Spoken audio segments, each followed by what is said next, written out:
wabarakatuh. Selamat datang rekan-rekan pembelajar pada praktikum sistem kendali. Oke, pada video tutorial kali ini kita akan mencoba membahas mengenai simulasi pemodelan sistem. Nah, untuk simulasi pemodelan sistem ini nanti kita akan menggunakan XCOS. Dan secara simulasi sistem ada dua skema, yaitu open loop dan closed loop. Dalam percobaan kali ini kita akan mencoba keduanya. Mari kita coba bersama. Oke teman-teman, pada kali ini kita akan mencoba mensimulasikan model dari sistem motor DC. Nah, pertama-tama kita membuka Synods baru. Nah, kemudian setelah kita buka Synods baru, kita tuliskan beberapa parameter motor DC yang akan kita gunakan. Nah, saya sudah menyiapkan file tentang parameter motor DC-nya. Nah, ini adalah parameter-parameternya. Ada KE, KM, R, J, L, dan B. Nah, nilai masing-masing keenam parameter ini bisa kita peroleh melalui datasheet dari motor DC yang kita gunakan. Nah, untuk KE itu adalah konstanta back EMF, kemudian KM ini adalah konstanta torsi motor, kemudian R ini adalah hambatan yang ada di armatur, kemudian J ini adalah momen inersia dari motor, L ini adalah induktansi armatur, dan B ini adalah gesekan atau viscous damping friction, konstanta gesek. Nah, kemudian setelah kita menuliskan seperti ini, nantinya file ini akan kita execute setelah disimpan tentunya. Kemudian, yes, nah setelah di execute, maka akan didapatkan variabel-variabel sesuai dengan yang tadi telah dituliskan di dalam Synods. Nah, setelah itu kita coba buka XCOS. Setelah kita buka XCOS, jangan lupa kita tampilkan palet browsernya.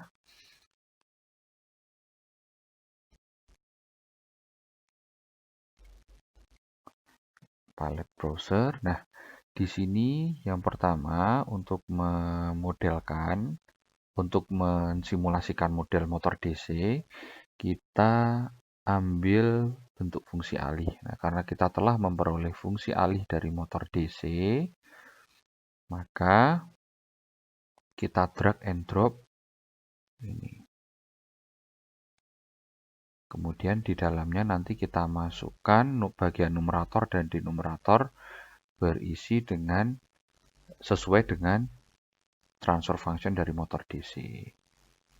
Kemudian yang lainnya kita juga membutuhkan clock, pewaktuan yang nanti akan kita gunakan untuk scope. Kemudian kita juga butuh sinyal step untuk mendefinisikan input dari sistem motor DC yaitu atau tegangan dari motor DC. Kemudian kita juga butuh to workspace agar kita nanti dapat membandingkan bagaimana keluaran saat menggunakan to workspace dan juga scope. Kalau scope nanti langsung keluar, kalau to workspace kita membuat grafiknya menggunakan perintah yang kita tuliskan di Synods atau konsol. Nah, secara lebih ringkas, bisa kita ambil file yang sudah saya siapkan.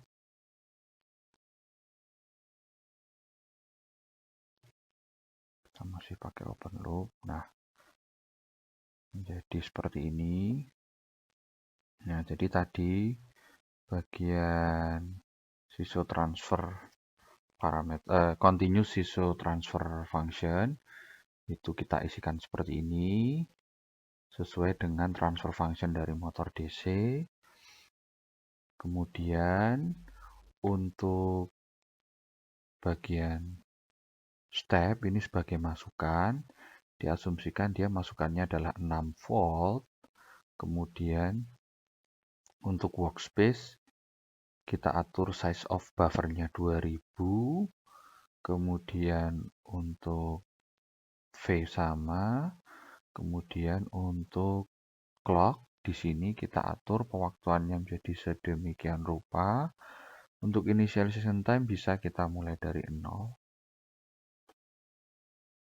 Kemudian untuk scope, nah ini juga perlu kita lakukan beberapa pengaturan seperti refresh periodnya, Ymax dan Ymin.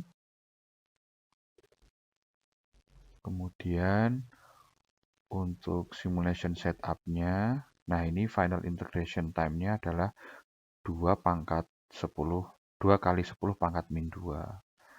Nah, untuk memasukkan nilai yang ada di dalam to workspace, size of buffernya ini 2000, itu sebetulnya menyesuaikan dengan periodnya dan juga menyesuaikan dengan simulation setup. Nah, final integration time ini di set 0,002 ya, 0,002 atau 2 kali 10 pangkat min 2. Karena respon dari motor DC yang kita simulasikan di sini memang sangat cepat. Sehingga untuk final integration 0,002 sekon itu sudah sangat cukup. Nah, kemudian ini kita play. Setelah kita play, maka akan muncul grafik. Nah, ini grafik yang ini adalah grafik untuk masukan atau V ini ya, grafik dari step, grafik scope dari ini.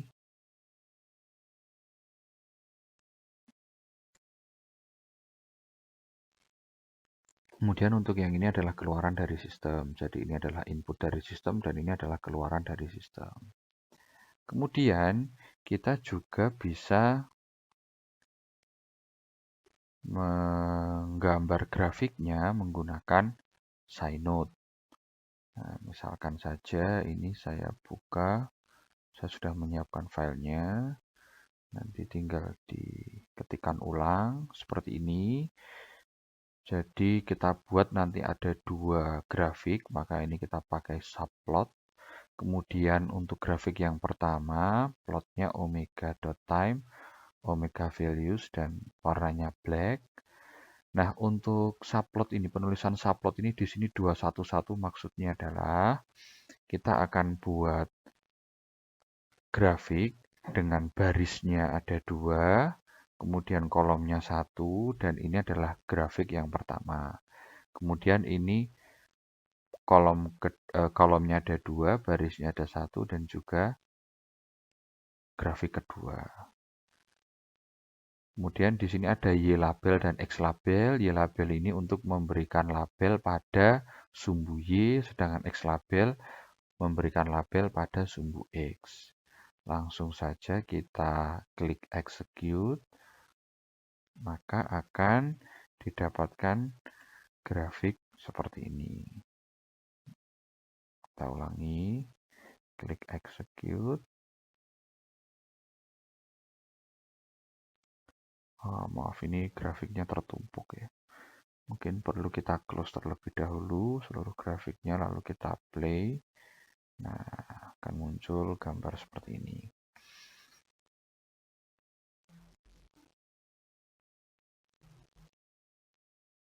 Nah, Setelah kita mendapatkan respon keluaran sistem untuk open loop, selanjutnya kita coba untuk close loop.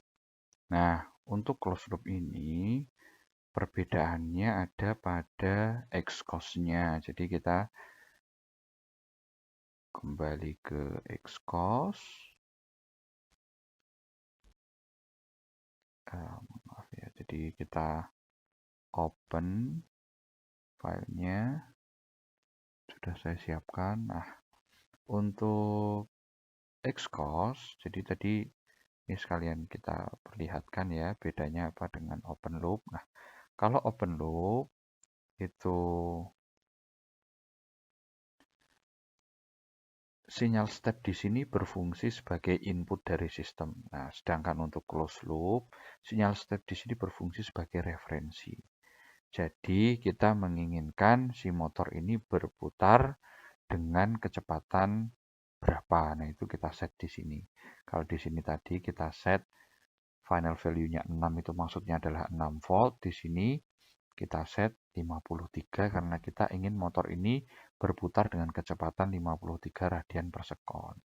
Kemudian ada blok tambahan di sini, blok saturation. Nah, saturation ini kita buat 0 sampai 12 karena berdasarkan datasheet yang ada, motor DC yang disimulasikan ini memiliki batasan tegangan kerja dari 0 sampai 12 volt.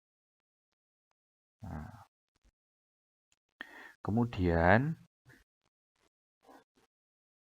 selain itu, yang sedikit berbeda mungkin ini ditambahkan referensi untuk workspace-nya, untuk variabel yang dikirim ke workspace, tambahkan variabel ref. Kemudian ada mux, kalau mux di sini belum ada ya. Nah, mux di sini untuk menampilkan, jadi nanti G-scope-nya ini menampilkan output dan juga referensi. Nah, mungkin langsung saja kita play.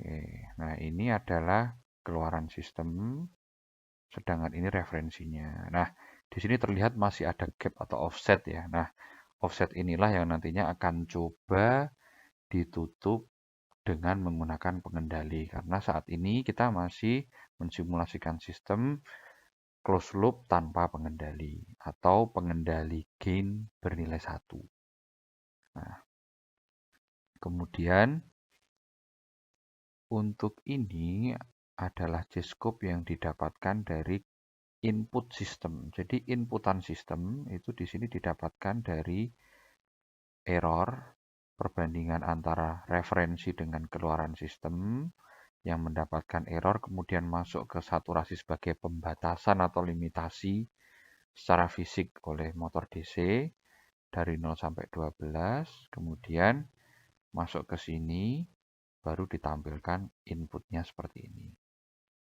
Nah, selanjutnya jika kita ingin mensimulasikan sistem tersebut menggunakan, maksud saya ingin menggambar grafiknya menggunakan Synodes, maka setelah kita play tadi, kemudian kita buka Synode baru.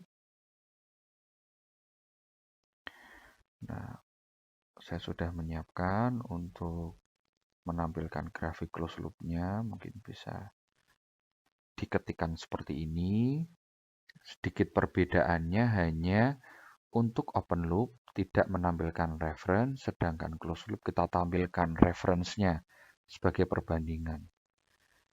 Nah, kemudian ini kita play sehingga didapatkan grafik seperti ini. Nah, mohon maaf ini tadi ada grafik yang belum ditutup, jadi tertumpuk grafiknya. Jadi ini kita ulangi kembali, dapatkan grafik seperti ini. Nah, yang bawah itu adalah masukan dari sistem dan yang atas ini adalah keluaran dari sistem. Nah, untuk open loop tadi, sinyal masukan sistemnya cenderung stagnan. Sedangkan untuk closed loop, dia akan menyesuaikan dengan besar errornya. Jika errornya masih besar, maka nilai masukan sistemnya akan besar. Namun, jika errornya semakin kecil, sampai 0, maka sinyal masukan sistemnya adalah cenderung tetap. Seperti ini.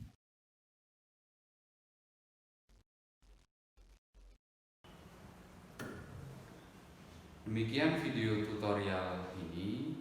Terima kasih telah mengikuti hingga akhir. Semoga bermanfaat dan sampai jumpa.